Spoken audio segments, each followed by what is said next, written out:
As much as we spent in getting Christine inside her house, as much as we spent in getting Robyn inside her house, our accounts were absolutely drained. And all I am asking, that's all I am asking,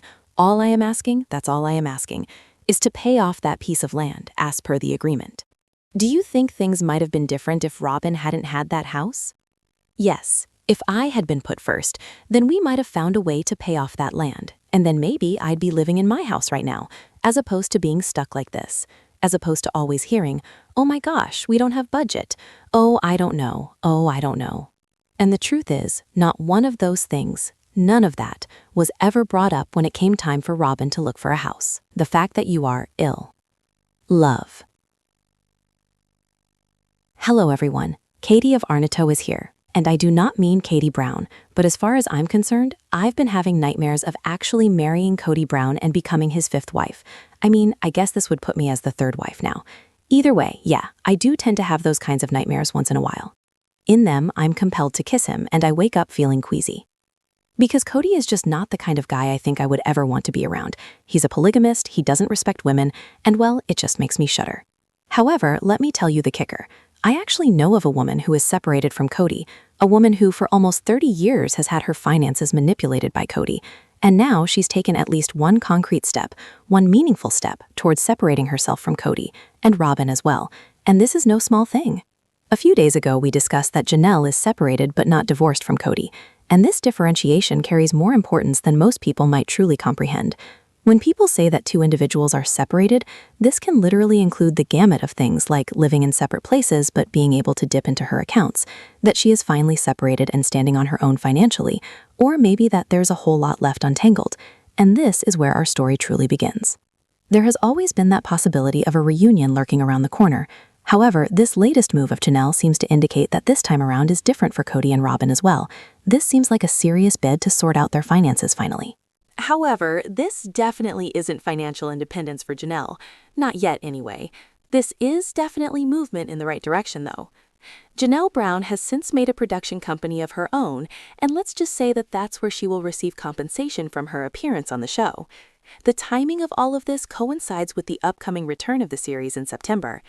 Not long ago, Peyton Brown announced on TikTok that Season 10 will kick off in September, and that's just about what I would have guessed. Thus, here's the situation now. Janelle has her own business, Kody and Robyn both run their own businesses, but the monetary relationships which previously tied the two together are gradually being severed. That distance between them, it's increasing. But, and this is a big but, Janelle has still not divorced Kody. And that's why I want to talk to you about something that's very important. I want to go back and examine the way Kody was able to manipulate Janelle to come back into the family all those years ago, and why, honestly, something like that could happen again. Now let's move ahead to today's topic. Before we proceed, though, I just have a little request for you. If you like this conversation that's been happening, just go ahead and give this video a thumbs up. And hey, if you've yet to hit that subscribe button that I display below this video, now would be a great time. Click the little bell notification button below to turn on notifications so you can see when I go live or release new videos. And lastly, just go ahead and hit that comment button below and share this video with a friend of yours who has been just as caught up in this story that we're in the middle of. Oh, and by the way, since someone asked in the last video where I got that sweater from, it's from Lulu's. I think I got it last year. That's where I get all of my sweaters from, to be honest. Not sponsored, by the way. I just like their brand. And I do like the color of this one too. Thank you to whomever asked. I would like to say thank you as well to all who put a comment on my previous video, and a special thank you to all who told me how nice the color of my sweater is. I really enjoy this particular color as well. Okay, let's pick up with Janelle, Kody, and how this whole thing played out when they became sister wives. Eventually, Janelle and Kody discussed their possible separation, and this was after Janelle gave birth to their fifth child, Gabriel. By then, she had experienced so many pregnancies, one after the other. No breaks, no time to recover, and she confessed she was tired. She was tired of being broke. She was fed up of living in such an unhealthy atmosphere amidst Mary, and she was just so beat down from being in a plural marriage. And frankly, that makes perfect sense. The plural world, especially for women, is tiring. They just give birth every year. That is not an overstatement, because that is literally the purpose. They're treated like possessions, not even like spouses, but like a baby factory. In their beliefs, they consider themselves as containers that deliver more spirit babies from heaven for the husband, so that he can create a whole planet in the heavens. Such pressure is extremely tough for women. Some women reach a point where they simply cannot anymore. They quit, and it's not because they lack strength, but because it's overwhelming. Then some hang in and have 20+ kids. It doesn't matter, it is a brutal life. And on top of all that, it's an expensive process. The men in these families control the finances. The woman does not have an account in the bank. The husband decides what to do with the money and decides whom to give what and when. The wives receive different amounts, and the rest scrape by. This is played out in very evident ways in this last season, when Janelle has struggled with her housing and had issues with Kody over it. Now, consider the events that occurred concerning Robyn just a few years ago. But when Robyn found herself in a similar situation, out of a rental and in dire need of another place to live, Kody didn't bat an eye before purchasing her a place for approximately $890,000. Debate? Nope. No budget panic. There's no, we'll figure it out later. And that contrast? That's where a lot of the resentment and the reality really starts to show up. They did take out a loan and worked it into a mortgage, but nevertheless, that was an unrelentingly high price for Robyn's house. Now, let us move forward in time by a couple of years. Janelle is left in almost the same predicament. She's ready to build, she has a plan in place, but Kody just can't seem to come up with the cash. He lets Janelle know that they just don't have enough money to pay off the property, and therefore she doesn't have the right to build the land, a portion of which she has already paid for or plans to build in the future. Why?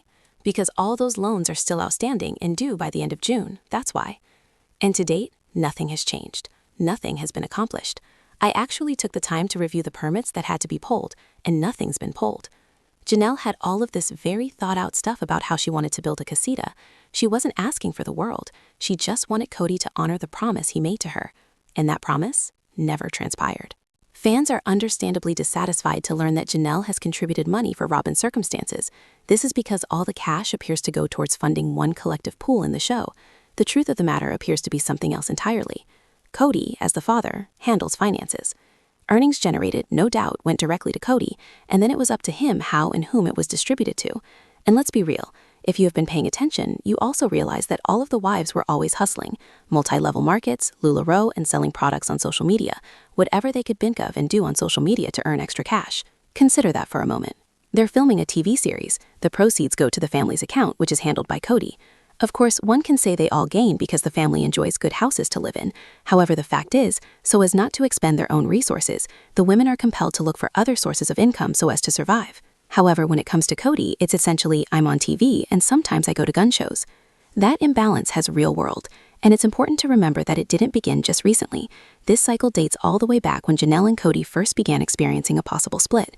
This would have been immediately after Janelle had baby Gabriel. But after this breakup, Janelle took some very serious actions.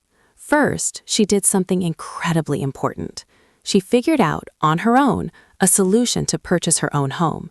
There was no chaos, shared finances, or confusion. She got comfortable and established stability for herself and her kids. Then, Kody pulled her back in. Somehow, he managed to get her to fall back into his trap. He convinces her to move with their family to Utah. He said all the right things. But this is the part that doesn't get enough play. He needed her back. During this time, Kody and Mary faced a foreclosure threat for their home in Lavelle, Wyoming. Because of this, they wouldn't qualify for a new home. Therefore, the home that would later appear in Sister Wives actually originated from Janelle, who bought it for herself alone. But then comes this. She added Kody to the title after a year or two. Not just Kody, mind you, but Mary too. So when Janelle says she feels like Kody used her and her purchasing power, that isn't some crazy claim. It's a pattern. It's what he did before. He convinces her, he tells her what she wants to hear, promises her all sorts of wonderful futures. He told her that things would be different this time, that they would have this beautiful house. Everyone would have their own place. They would move away from the financial struggle that they were going through in Wyoming. However, to do her justice, there was not much to look forward to in Lavelle either. There were few job opportunities, there were few prospects. Kody was a delivery man for Schwann's at the time of their split. Meanwhile, Janelle had gone to college and gotten a job while Cleety was separating from them. That is what makes this, all of this, so heartbreaking. But had she decided to just stay where she was, she might be living a different life. Of course, there is more to this. For example, she wouldn't have had Savannah if she had not gone back. Nobody in their right mind would ever choose to take away their own child. However, the fact is that Kody has managed to involve Janelle in his life again, and history tends to repeat itself. But Janelle didn't just come back. She came back and she bought the two of them, including his other wife, a house. She did it with her own equity, her own credit, that she worked for, that she earned, that she made. And after all that, she finally deeded that house over to Kody and his wife Mary. This is a lot to give. It is a lot to lose. And so, with this current separation, I can admit that I am hopeful, but I am also very skeptical because we've seen how Kody behaves. He knows how to charm Janelle. Whatever hold he has on her, whatever manipulation he's able to pull off, there's always a chance he could go back to that. However, that is not the case at present. The kids are all pretty much grown and out of the house now. Janelle doesn't need Kody, and the truth is, she never did. She is an independent woman. She always has been. She has worked. She always has a way. And all the while, it is Kody and Robyn who are struggling financially. Christine doesn't have any income anymore. Janelle has lost her income. And now Mary's is gone too. Kody and Robyn can still count on the show, yes, but that money now needs to be divided. They can't just control all of it anymore, which is precisely why Janelle's recent maneuver is so curious and also so fearless. That same month, in May of 2022, Kody and Robyn followed suit with a very intentional move of their own. They established a business in its own right called Dabsark Entertainment. For years prior, all the show's income had gone to one company, Kody Brown Family Entertainment LLC, which listed each wife as part of it. But after Christine left, she incorporated her own LLC in Utah. That's probably how she gets paid for her time nowadays on the show. And then Janelle did the same, setting up her own company. So when Kody and Robyn started their business, it wasn't just the paperwork, it was a sign, one that told them the topography was about to shift. And now, the power balance is swinging in new and unprecedented ways. That's the new business through which Kody and Robyn are now being paid by TLC for the show. If you look at the paperwork, it only has the names Kody and Robyn on that company, no one else. They started their own business. And by they, let's be serious, I mean Kody. Robyn's name is on it, but this is very much his operation. And once that happened, the other women were forced to make some decisions of their own. They had to figure out if and how they were going to get paid moving forward. All of that money beforehand went into one big pot. Kody had access to all of it. He controlled it. But different story now.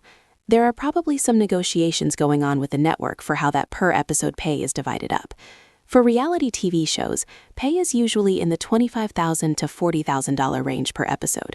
Since Sister Wives has been on the air for such a long time, it's safe to assume they are closer to the higher end of that range. Now comes the interesting part. When that money was pooled together, Kody could walk away with a very large share, at times close to $900,000 a year. But once that same amount has to be divided among several adults, the picture changes pretty fast. Suddenly, instead of one person having close to $1 million at his discretion, you are splitting that income 5 ways. So maybe it becomes $800,000 divided into $200,000 chunks, or $900,000 divvied up into much smaller pieces. The size of the overall pie is smaller either way. Kody is taking a big pay cut. Is it still good money? Absolutely. No one's saying it isn't, but it's a very different lifestyle than what he's been used to. It looks like Janelle was pretty smart, actually pretty deliberate in the formation of her LLC. That gives a clear separation on how the money flows. She'll be paid through her company, he and Robyn through theirs. And for the first time in a long time, financial lines are being clearly drawn. Kody and Robyn will be paid through their LLC. Christine will be paid through hers. And it looks like Mary has her LLC set up too. Although realistically, she's probably not getting that much from the show at this juncture, simply because she's no longer featured much on the show. That's usually how reality TV goes. When a show moves past the one family, one paycheck model, people get paid per episode they actually appear in. So if Mary doesn't show up in an episode, she likely doesn't get paid for that episode. The same goes for Janelle or Christine. No appearance, no check. And there you have it. Confirmation that Janelle and Kody's business relationship regarding the show is now officially severed. Is this perhaps a backdoor opening for a Janelle and Christine spinoff? Maybe. But of course, it's complicated. Janelle has left Kody, yes, but she hasn't left the faith. That distinction matters when you're talking about branding and storylines. There is also the problem of the community property. Currently, Christine is the only one in the family who has completely cut ties with all of the shared real estates. She let go of the remaining parcel last year. She does not own anything jointly with Kody anymore. That said, Christine's name is still attached to a few business entities. She's listed on My Sister Wife's Closet. She's still connected with Kody Brown Family Entertainment, which frankly is probably on its way to becoming defunct. She is also attached to a few other LLCs the family set up in Arizona. And here's where things get a little murky. Mike Kelty has pointed out that Robyn's LLC was technically her business. Still, Christine, Mary, and Janelle were all on it at some time or another, which begs a reasonable question. Did any of them actually ever see any true revenue from that business? Or did all of that income go directly to Kody and Robyn? It is questions like these that make you recognize how tangled or one-sided these financial arrangements may have been for years. And now, the fact that the business that Kody and Robyn owned, My Sister Wife's Closet, is all but dead, you've got to wonder, what's next for the couple?